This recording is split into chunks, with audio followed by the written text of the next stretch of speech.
The show, of course, is live streamed and is podcasted at iTunes, Stitcher, uh, a bunch of other Google Play and TuneIn, and now this new thing I got Weebly. So the program moves up and on. There's a lot of interest apparently in the sphere of the podcast as my analytics grow, and I'm learning how to do these things technically. You know, in this day and age, with technology being what it is, the radio show becomes bigger than just the 1 hour a week live show. I can reach really the world now. And my blog site, which averages, I've gotten over 1 million hits on that site over a 5-year period. So I'm not, saying that it's that big, but I'm averaging a couple of hundred visits a day. So I'm able to post the program on my blog site. I now have 3 blog sites. One dedicated strictly to this program, one dedicated to the podcast, and one just my writing and my Newsmax column. And so thus the show goes out on all of those, and it goes to my social network, which is about 25,000 people. And the result is that this show is gradually building.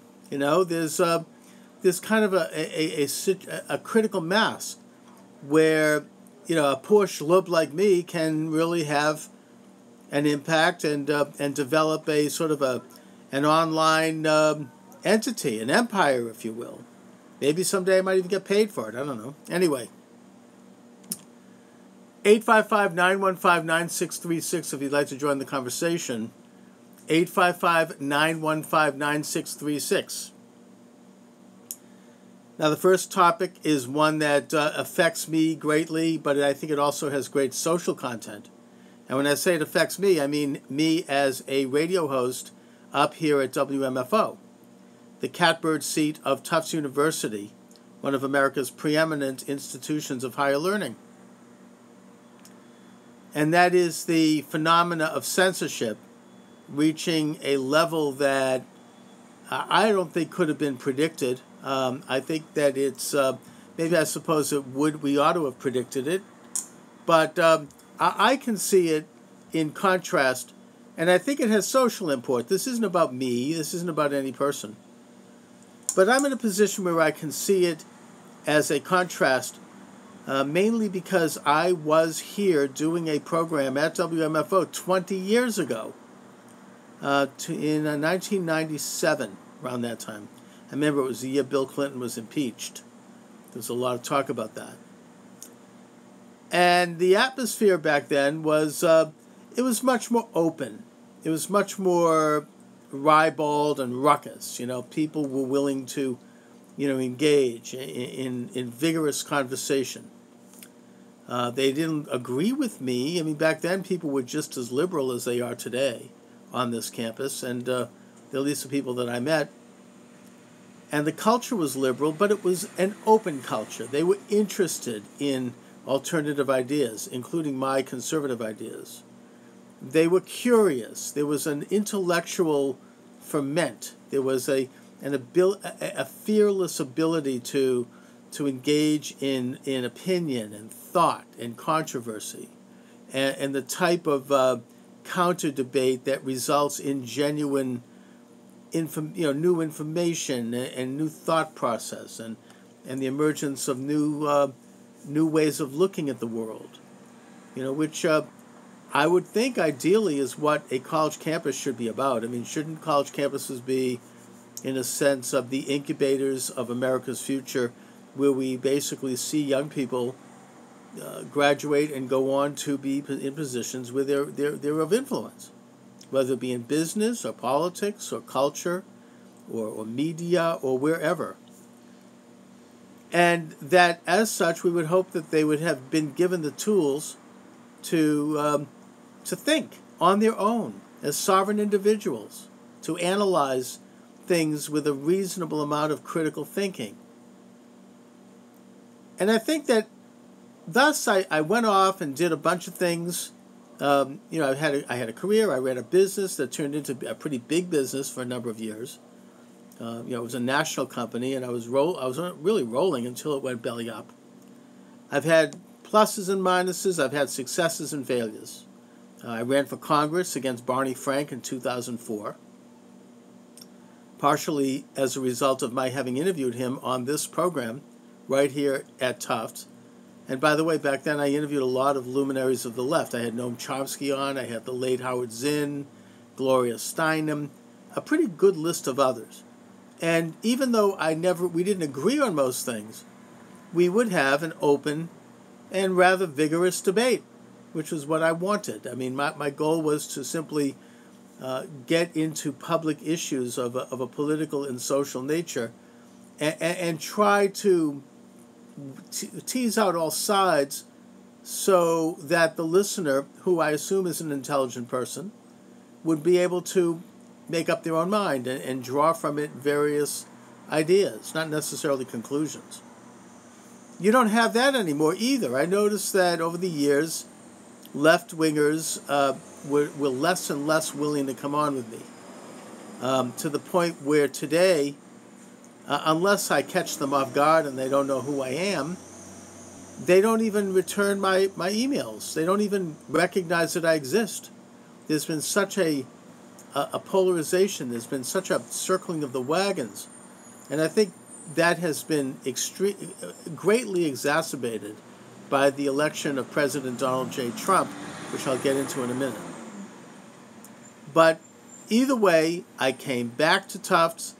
I began the program a week before the election, actually, last November or October.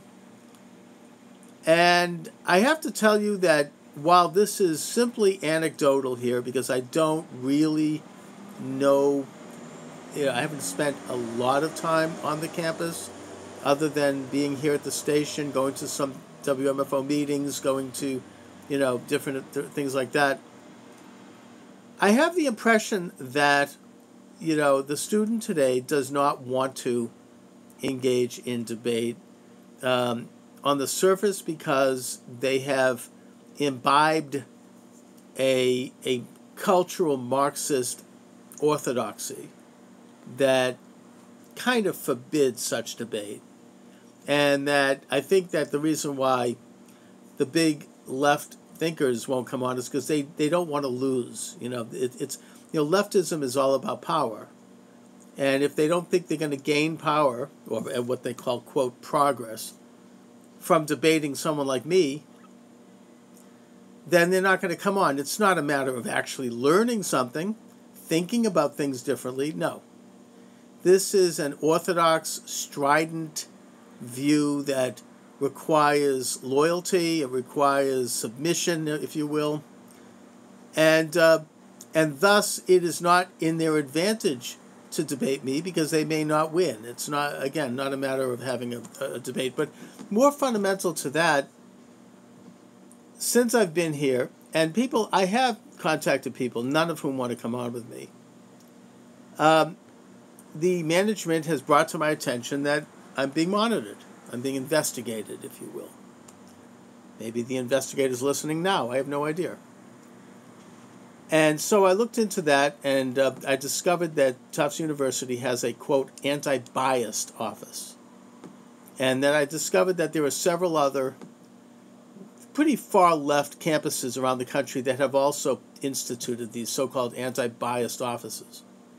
And that what they do is that they take, if someone is reported to them, it's kind of like, frankly, the way it works in communist China. They have block managers, social workers, that can keep an eye on the neighborhood. And if someone says something that's not politically correct or seen as anti-government, or if someone engages in an activity like say, for example, a woman is pregnant after having the allowed amount of children, or some other activity that's deemed as anti-progress. It doesn't move the society forward in that great and glorious communist, way.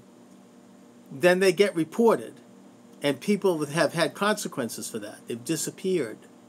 It's ugly. There's very little freedom in those countries. There's no Second Amendment, so people obviously no one's armed. They can just show up at the house and kick the door down. just like they did in Nazi socialist Germany. They knew the population was disarmed. They knew that the Jewish grandfather on the other side of the door wouldn't defend himself. It wasn't Hitler that disarmed the people. It was actually the Weimar Republic that did it. But nevertheless, there was a monopoly of arms that was held by the government and by the Gestapo. Now, I'm not comparing today's America to that. But what I'm suggesting is that this agency accepts reports from people, not for crimes, mind you.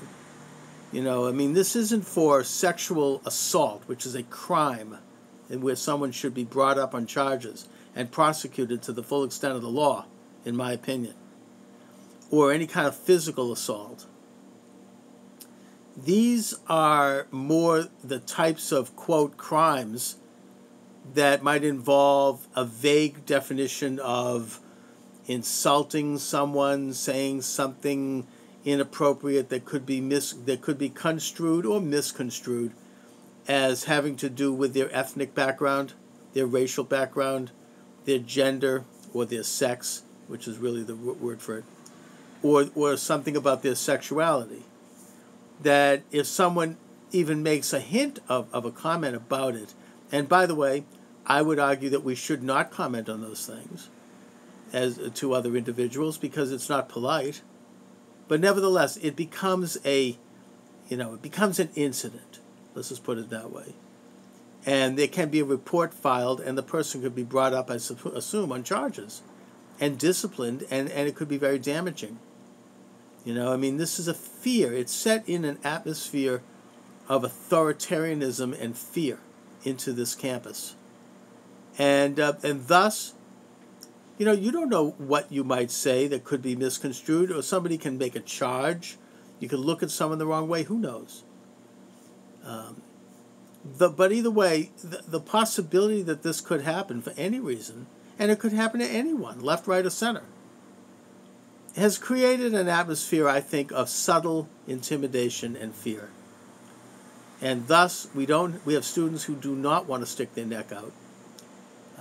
They do not want to. They've internalized this. I don't think most people think about this even consciously. I think it's you just accept it.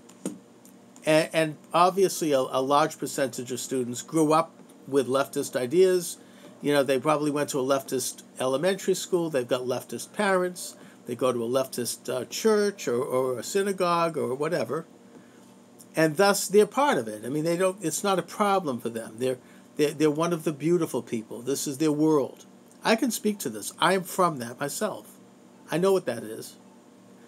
It's, you have a craving to be accepted, and you know that if you do the right thing and you nod properly to the left, you will be accepted socially. You will get the rewards. You will get advanced. And if you defy that, if you go against it and have an original thought, even, or if you express something, not necessarily publicly, but to friends, to family, then you run the risk of being punished. And that punishment can be ostracism, which is one of the most vicious weapons the left has, or it could be something worse, like being reported to an anti-bias agency, perhaps. And thus, we have students in this campus, and I'm not singling Tufts out here. I think it's probably a phenomenon because Tufts is a microcosm of what's going on in most campuses around the country. But the result is that you have a student who is docile, who is conforming, who is just keeping his head low or her head low and getting through and focusing on more trivial things, not getting into the hard issues of our culture and of our politics and society. And when they do, they toe a line. Now, I have to say that I'm an outsider here. I don't really have anything to lose. If they want to throw rocks at me, like they did in the page of in an article in the Tufts Observer, and call me ugly names, defamatory names, it's unpleasant. It certainly doesn't make my wife happy. It's not a nice thing to read. It would be nice if somebody could say something nice about me. But I don't expect that. I know what it is when you don't genuflect to the left. You're not going to get the big rewards. And you're not going to get no longer are you going to get an intelligent debate either. I don't mind opposition. I don't mind being taken on. I hope you do. You're going to just get ugly schoolyard attacks and taunts and this kind of, I don't know, this psychobabble analysis. Psychology has become, and not that it ever wasn't, but it's become an entirely political endeavor to be used against people who don't genuflect to the left. There's something wrong with you. You should be sent off to a, sensitivity camp or something. And thus, if they do that to me, as I said, I've got nothing to lose. I probably will be pulled off the air at some point. I know that. The show will go on. I've got a podcast, a growing audience. I could do the program from home if I'm not here. I'd rather be here because this is exciting to me. I want to be in the belly of the beast, so to speak. But I recognize that I'm like the fiddler on the roof in the famous Shalom Aleichem fable. He stands on the roof. He plays his music beautifully over the town, but he knows that one strong gust of wind could come and hit him on alongside, and he's going to be knocked to his death, proverbially. So that's what I am like. That's how I feel up here at WMFO on the top of Curtis Hall, looking into the main entrance of Tufts University. I am the proverbial fiddler on the roof. One good gust of wind will knock me off, and I expect it. But in the meantime, I will sing my music. Thus you have that being my position. But for a student, I don't blame you for not wanting to stick your neck out. And by the way, you can call the program anonymously. No one's going to know who you are. We'll put on the cone of silence, as they used to say in Get Smart. But you don't want to run afoul of the anti-bias police. You don't want that to happen because, your parents are spending upwards of 40, 50, 60 grand a year for you to come to this great institution. You don't want to jeopardize that. You don't want to jeopardize your reputation. The reputation is the most important thing you own. It's not material. It's something bigger than that. It's what you're going to be and what you're going to present going out into the world. Does anybody really want to jeopardize that? No, of course not. So I understand in this atmosphere that you don't, want to make any waves, even if you were inclined to do so. And I think that most students, frankly, are not, because they are totally and utterly conditioned to a leftist way of thinking. So to them, this is, it's fine. But again, speaking as an outsider, I'm asking you to think about this. What is happening, not at Tufts necessarily and exclusively, but what is happening on college campuses where our future leaders are coming up, and where the left wing has become so predominant and the cultural Marxists have controlled the high ground to such a degree that there is no more room for dissent. What has happened? And I would also ask, furthermore, exactly what is it that you're afraid of? What is it that is so fearful that would happen if you heard a conservative or a libertarian opinion? What do you think would happen? I mean, if you're all so secure in your leftism and you think it's, the great and glorious way forward, then why would you care if someone dissents? Why would dissent be a problem? You could argue with me. You can dismiss it because it's wrong. Or maybe you're not so sure. Certainly the powers that be don't want you to hear these opinions. Anyway, I'm going to go to a public service announcement if I can get to it.